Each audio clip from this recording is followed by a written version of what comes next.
Hi everybody. I've got a more serious topic this week.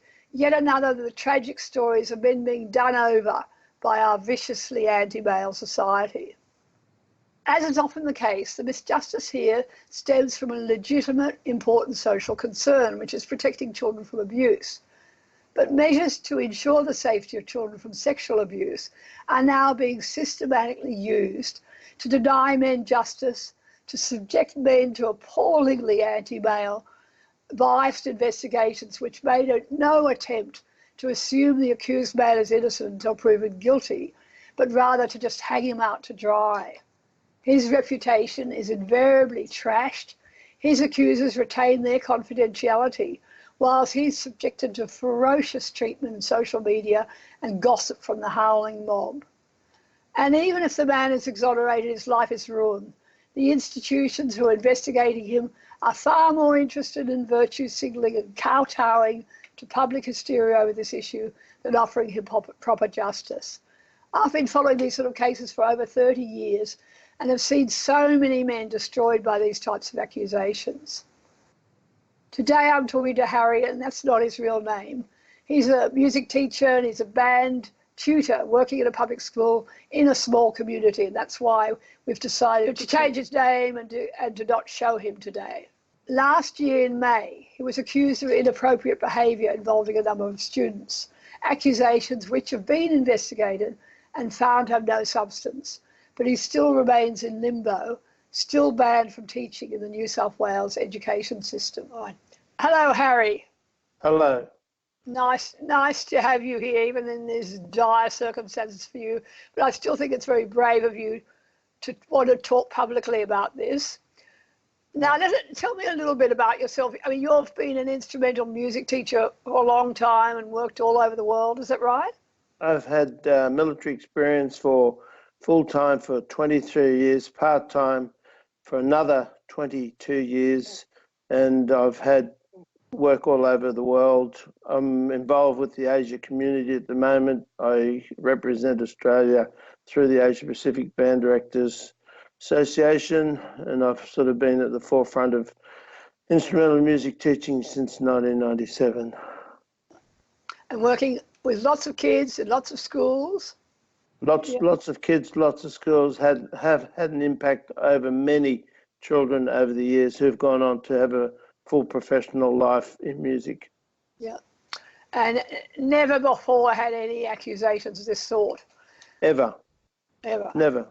And so in May last year, an accusation surfaced that you touched a female student on the bottom, once with a hand and once with your little conducting baton. Now, tell me about all of that. All right, it started a week before where I adjusted her strap, which I've done for many, many students. They find it hard to sometimes to adjust their saxophone strap, so I adjusted it. She came back the next week and said I tried to choke her, which was, I didn't understand because, and then she, later on she said she was actually upset. But normally if kids are upset, you know, because either you see it or the kids next to them tell you. So I didn't see it. She went away being very happy, came back the next week and said I tried to choke her. And then because she was one of my experienced players, I asked her to stay to help the younger one. She said she would. She was doing a really... Sorry, Harry, when she said, she explained this to you, that she thought you tried to choke her, you had a conversation with her about that? I did. I said, I didn't, I just adjusted your strap. And then she agreed with me that I just did. So I don't know whether she wanted to believe further or not, but she agreed that I did. But she said, anyway, I'm not playing anymore. And that's when I asked her to stay behind or stay with the rest of the band to assist the older kids, the younger kids, which she did. And because she was doing a good job, I just leapt forward and touched her with my baton on the lower back and said, that's great. And she just spun around and then stormed off. And the other adult that was a parent in the room said, that was a parent? Was a parent. Has been with me for, well, as long as I've been doing the program at the school, as long as her daughters, so it was nearly 2 years. And she just said, what was that all about? I said, no idea. And she saw all that, did she? She saw all that, yeah. yeah. I mentioned it to the office staff when after the rehearsal, and then the following week I was called into the principal's office and said, "You've been reported for inappropriate behaviour," and then the following week I got a letter from EPAC to say that I would be supervised while I was doing any teaching in the school. And now, EPAC, can I just say, Harry, EPAC is the Employee Performance and Conduct Directorate. That's right, yes. That's an investigation unit within the New South Wales Department of Education. Exactly right. So I got a letter from them to say that I would be supervised. It was on the 19th of June. I'd be supervised from then on anytime I was working with the kids at that school. Not at any other school, just that school. What did you think about that? Tell me how you reacted to that. I was amazed. The principal indicated that any incident that was reported needed to go to EPAC, so I thought, well, that's fair enough. Being supervised, I guess I just found it strange, but I thought, well, if that's the way it's got to be, that's the way it's got to be. Yeah. So I continued teaching with a teacher present, and that didn't bother me. In fact, as far as I was concerned, that suited me, because then if there were any further allegations or whatever, then at least I had another witness there, an independent witness. The situation was that the dancers were preparing for an Eisteddfod, wanted the hall where I was normally working in, and so I was told to go into the staff room for the last few rehearsals of the term. Yeah. Which was fine, but it was really difficult because it was very squeezy. I went in first to organise things to make sure teachers didn't leave anything behind, and then I just set up where I could, standing in the front, but the chairs were so tightly packed I couldn't move basically once I was in position. This is a band of a whole bunch of, how many kids? 24 kids. Yeah. 24 kids. Okay, so we're really squashed in. The teacher, the assistant teacher that was was supervising me, was sitting a little bit over at a table. So he didn't, unfortunately, know what it was all about. He was just told to observe my rehearsal. No kids stayed behind at any point. And there were witnesses to that effect, weren't there? Well, there are teachers that monitor that. They come around to make sure there's no kids hanging around the schools. So then two new allegations were made, weren't they?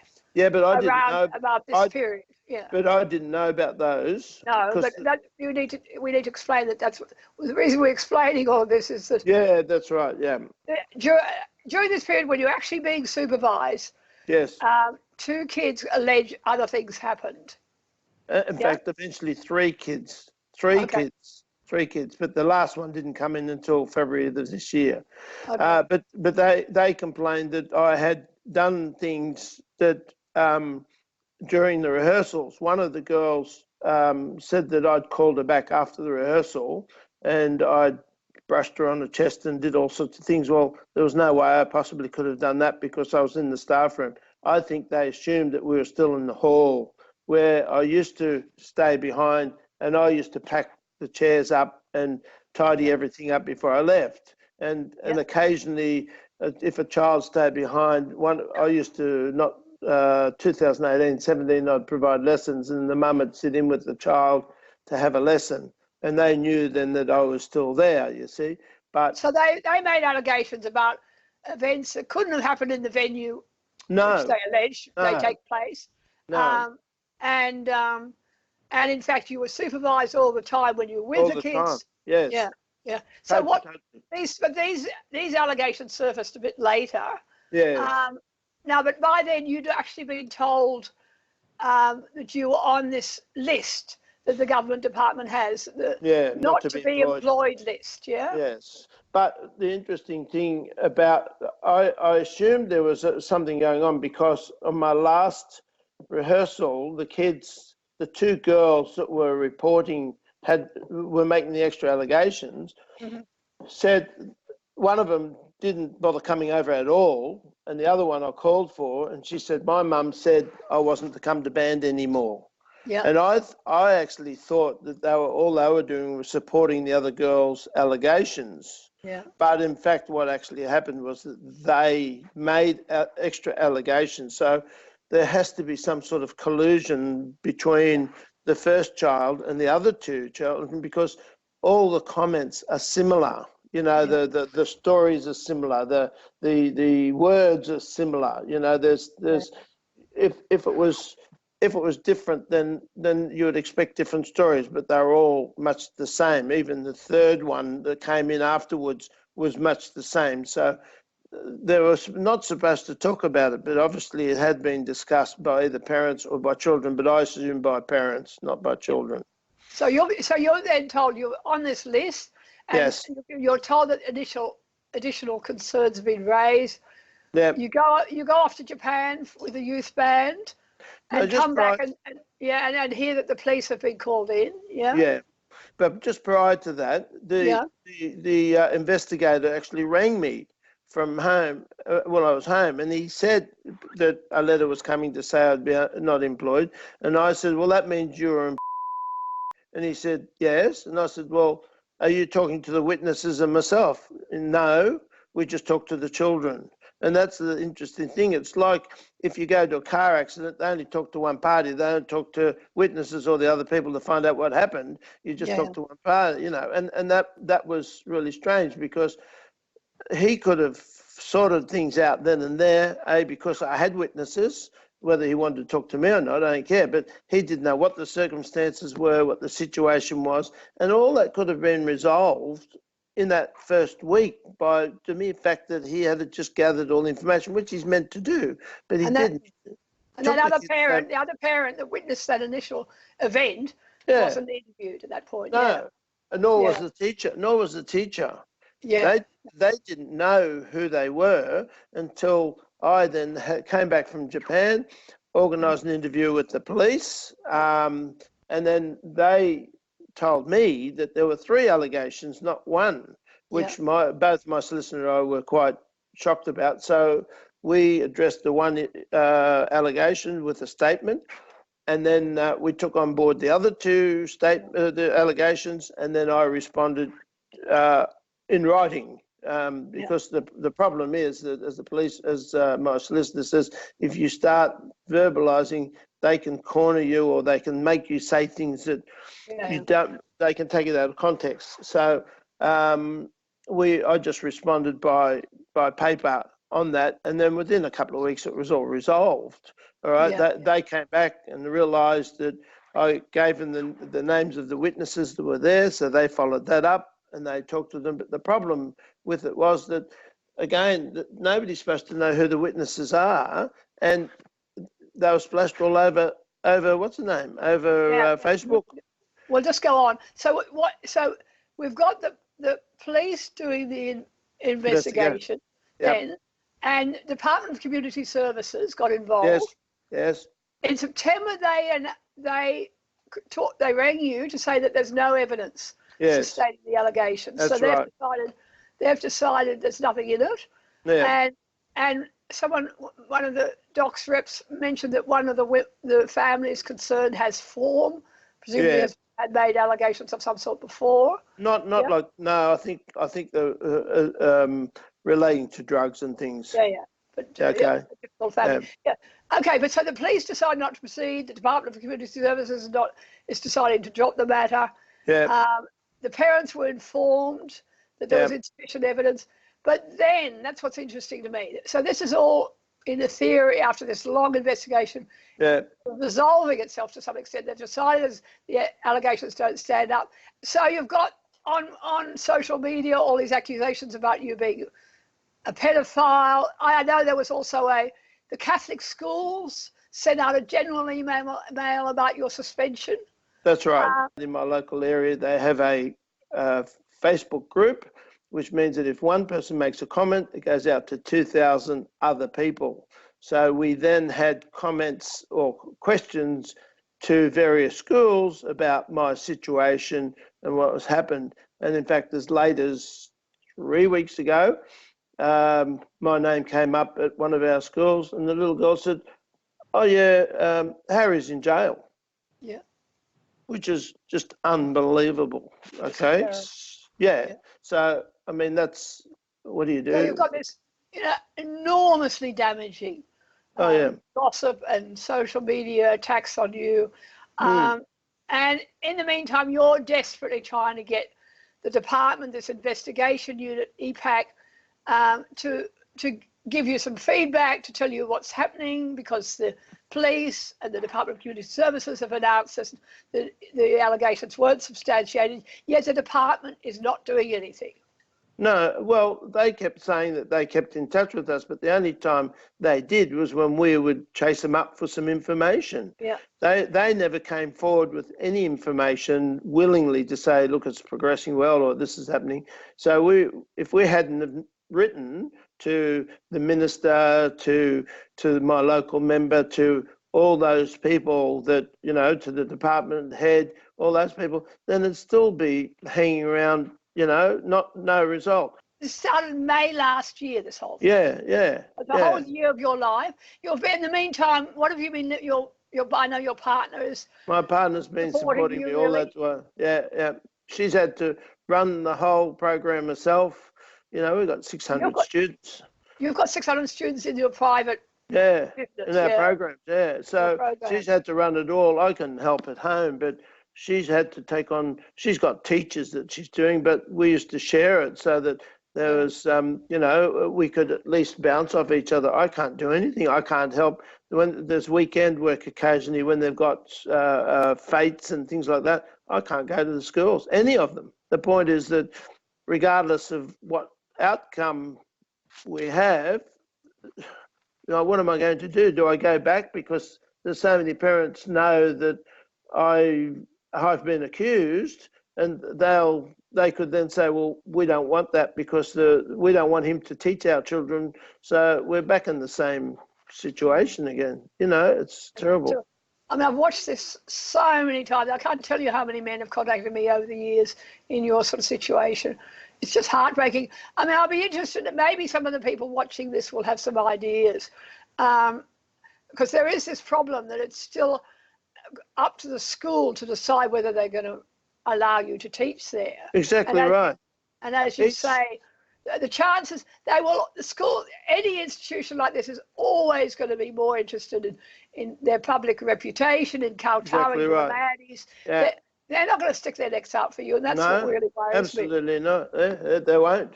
And they've already been told by a couple of schools that, maybe I need to think about doing something else because there's no way I can. And this is my livelihood. This is what I've done for the last 50 years.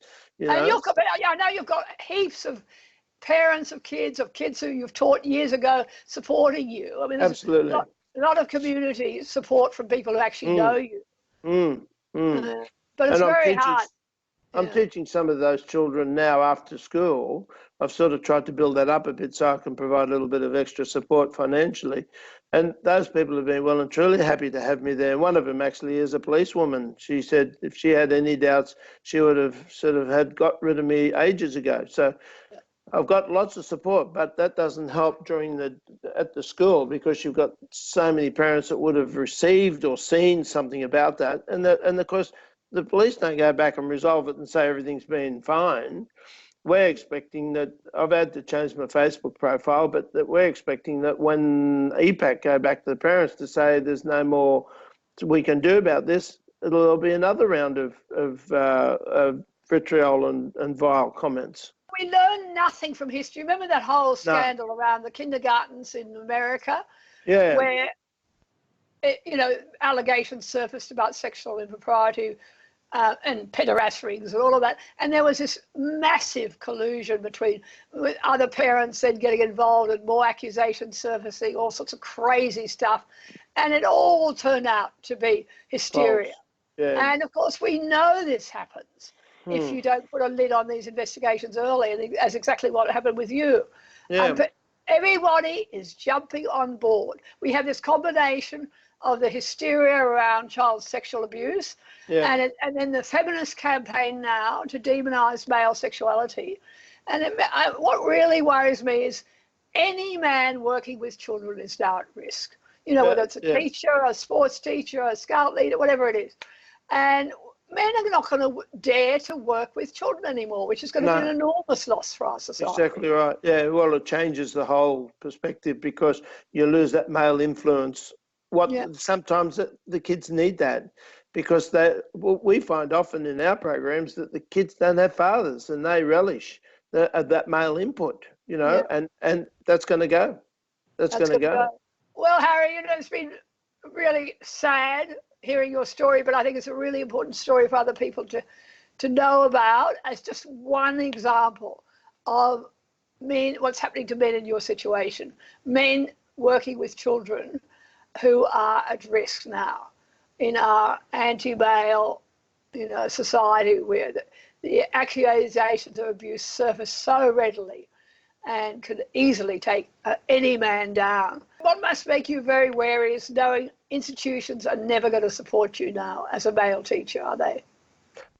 Some will. I mean, I've still got support in some of the schools, and they've sort of indicated to me, some of them have indicated they're really happy to have me back. But there are still some that are very reticent to bring me back because they had the queries. Some of the schools have just said, well, tough luck, that's the way it is. You're a school teacher and you've been wrongly accused, and they will tell the people that that's the case. And I've got to say, hallelujah. Well, that gives you some hope, doesn't it? It does. But I won't be able to be full on like I was before because, there'll still be schools that'll say, no, we prefer not, for you not to come to our school because we've had too many inquiries. But that's because of that group, Facebook group. They just assume that it's correct. Well, I must say that makes me happy that we've got a little positive note there. And I suppose the lesson for people watching this is to realise that when a school welcomes you back or shows they're willing to stand up to this sort of pressure, they need support. They need to be congratulated on making the right decision. And often the rest of us are silent in that circumstance because we don't want to stick our necks out. So I think the brave institutions that are treating men properly in this situation really need commendation. Yeah, they do. Anyway, Harry, look, it's really great. Really great to talk to you, and I'm sure a lot of people will be very worried on your behalf and wish you all the best and hope you're going to come out okay after this terrible ordeal. Thank you for your time. Thanks for a voice listening. It's hard. It's tough. All right, Ian. Thank you.